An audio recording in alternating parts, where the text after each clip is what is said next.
बजाई और थोड़ी देर में एक 50 वर्ष की सुंदर सुशील महिला ने गेट खोला। देखते ही चेहरे पर मुस्कान लाकर पूछा, आज रास्ता कैसे भूल गए इधर का? मामा जी ने शहद भरी मीठी आवाज में कहा, ऐसी कोई बात नहीं है भाभी जी, आना तो कई बार चाहे पर ऐन मौके पर कोई ना कोई काम आ ही जाता है। फिर आगे बढ़कर सोनम के पापा का परिचय ये कहकर करवाया, ये हमारे जीजा जी हैं जिनके लिए हमने आपसे बात की थी। सोनम के पापा ने उनसे नमस्कार किया और वो तीनों लोग अंदर आ गए। तब तक अंदर से नंद किशोर जी, जो कि मामा जी के परिचित थे, निकले। अपने साथ धीरे धीरे चल रही अपनी माँ को भी लेकर आए। दादी माँ को देखकर मामा जी ने कहा, अरे दादी जी, आप क्यों बाहर आ गईं? हम लोग खुद ही आपसे मिलने अंदर आ जाते। दादी मुस्कुरा के बोली, क्या तुम सब मुझे इतना बूढ़ी समझते हो कि मैं खुद से कहीं आ जा भी नहीं सकती? तो मामा जी तुरंत बोले, अरे नहीं दादी माँ, ऐसी कोई बात नहीं, बूढ़े होंगे आपके दुश्मन। जैसे कि तू। दादी ने तुरंत बोला, क्या दादी आप भी अच्छा मजाक कर लेते हो? मामा जी खिसिया के बोले। तब तक राधिका जी अंदर से चाय नाश्ते के साथ आ गई।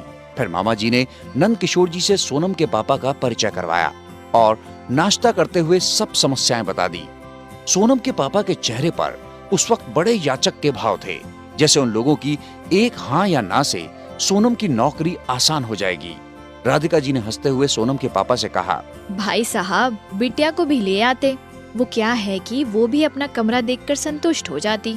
सोनम के पापा ने अविश्वसनीय नजर से राधिका जी की तरफ देखा तो पाया कि उनकी नजर में बिल्कुल वैसा ही ममतामयी प्यार छलक रहा था जैसे कि सोनम की माँ की आंखों में होता था। उनकी मनोदशा जानकर राधिका जी ने कहा, भाई साहब, आप निश्चित रहे, जैसे हमारी कृपा वैसे ही सोनम भी है।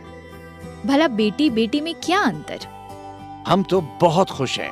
आप अपनी बेटी की जिम्मेदारी हमें सौंपने लायक समझ रहे हैं। सोनम के पापा ने दोनों हाथ जोड़कर कहा कि अपनी ही बच्ची समझकर थोड़ा सहारा दे दीजिए, वो कभी आपको शिकायत का मौका नहीं देगी। नंद किशोर जी ने कहा, आप बिल्कुल परेशान मत होइए, यहाँ वो जब तक चाहे तब तक रह सकती है। तभी मामा जी ने अपने डर के निवारण के लिए नंद किशोर जी से पूछ ही लिया, भाई साहब, बिट्टू कहीं दिखाई नहीं दे रहा?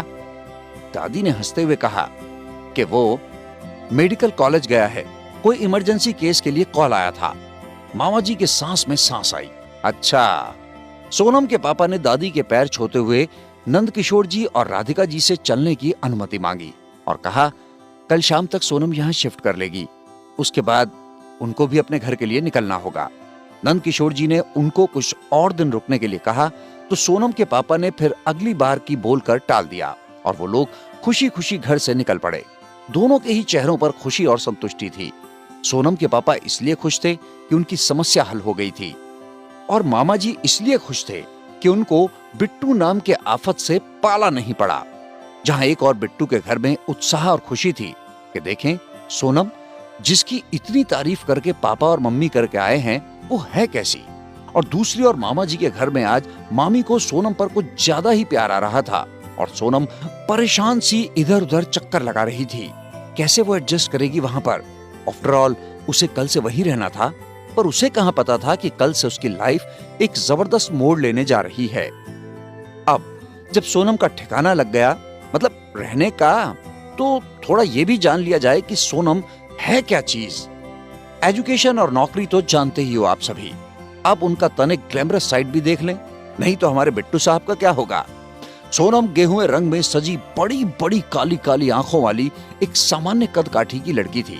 उसके कमर से नीचे लंबे बाल और होठों के नीचे छोटा सा तिल उसे स्पेशल लुक देता था।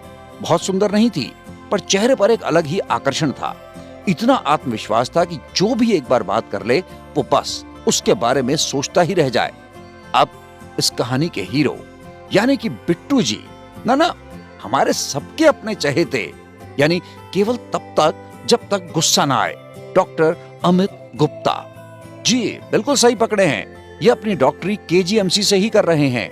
मतलब लड़का भी बहुत होशियार है, तबे ना केजीएमसी से मेडिकल की पढ़ाई कर रहे हैं। देखने सुनने में किसी हीरो से कम नहीं है, पर एरोगेंसी वो भी कम नहीं है।